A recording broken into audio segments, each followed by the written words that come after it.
चालू हो गया ऐसे। चलो आप लोग ध्यान दीजिएगा, केमिस्ट्री का है ना चैप्टर नंबर 1 का कुछ पॉइंट लेके आए, उसको समझना। तुम लोग बोलेगा तो ना सर नो सर खाली करना, ठीक है? Yes sir. अब ये सारा जो पॉइंट है ना, छोटा छोटा पॉइंट जो अपने जीवन में याद रखना है, ये काम देगा, ठीक है? सबसे जो पहला सवाल है कह रहा है कि द्रवीकरण या संघनन किसे कहते हैं? द्रवीकरण या संघनन किसे कहते हैं? अब यहाँ ध्यान से सुनना है, हल्ला नहीं करना, नहीं तो देख रहा ना छक्का मार देंगे हम धर के। किसान मारा ना छक्का दम लगाता, हाँ शतक मारा था, इसलिए तुम लोग 103 रन। तो कहीं न कहीं द्रवीकरण या संघनन किसे कहते हैं? तो वाष्प को ठंडा कर, वाष्प के मतलब होता है जब हम खाना बनाते तो देखिएगा वाष्प उड़ता है। Yes sir. और उसको जब हम ढक देते कोई बर्तन से तो पानी बन जाता है। क्या बन जाता है? पानी बन जाता है। तो वाष्प को ठंडा कर द्रव बनने की क्रिया को द्रवीकरण या संघनन कहते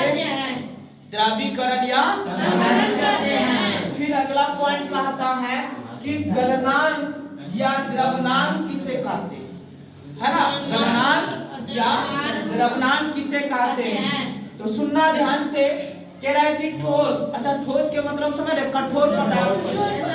कह रहा है ठोस जिस ताप पर, उसको ताप के मतलब उष्मा गर्मी, जब हम ताप देते हैं तो वह द्रव में बदल जाता है। क्या चीज में? द्रव में। जल्दी बताओ क्या चीज में? द्रव में। तो द्रव में बदलने की क्रिया को ही गलनांक या तो क्वथनांक द्रवनांक कहते हैं। ठोस जिस ताप पर, याद रखना, ठोस जिस ताप पर द्रव में बदल जाता है। क्या चीज में? इसी को गलनांक या द्रवनांक कहते हैं। समझ में बात आ गया? जैसे अब घी है, ठंडा के दिन में घी एकदम जम जाता है। जम जाता है। अच्छा देखो डालडा, देखो वो जम जाता है। और डालडावा को एकदम कढ़ाइया गरम कम दे तो एकदम पिघल जाता है। पिघल जाता है। उसी को तो कहा गया द्रव अवस्था। कौन अवस्था? उसके बाद अगला सवाल कह रहा है क्वथनांक किसे कहते हैं? क्वथनांक किसे कहते हैं? तो देखो ध्यान से, कह रहा द्रव, अब द्रव के मतलब समझ रहा, पिघला हुआ पदार्थ, जैसे पानी हो गया, ये द्रव है ना। तो कह रहा द्रव जिस ताप पर, हाँ, द्रव जिस ताप पर वाष्प या गैस, वाष्प या गैस में बदलता है उसे क्वथनांक कहते हैं। क्या कहते हैं? क्वथनांक कहते हैं। जैसे हमने पानी को गर्म करेंगे तो वाष्प बनेगा, वाष्प बन के उड़ेगा कि नहीं? तो उसको हम क्वथनांक कहेंगे। क्या चीज में? और वह क्या चीज में बदल जाएगा? गैस।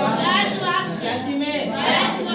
जैसे पानी को गर्म करेंगे, शराब दूध पेट्रोल ये सब क्या होगा? गैस बन के उड़ जाएगा। आगे द्रवण या गलन या संगलन किसे कहते हैं? एक ही बात है, अगर एग्जाम में द्रवण पूछे या गलन पूछे या संगलन पूछे तो तीनों बतिया एक ही, दावा छोवा एक ही भाव। समझ में आता है? दावा छोवा एक ही भाव। चलो ध्यान देना, हल्ला नहीं करना।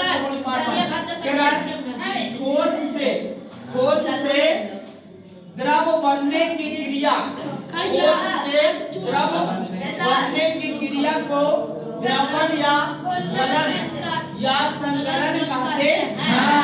अब क्या बर्फ का पिघलेगा तो बताओ, वह पिघलेगा तो क्या द्रवण बनेगा?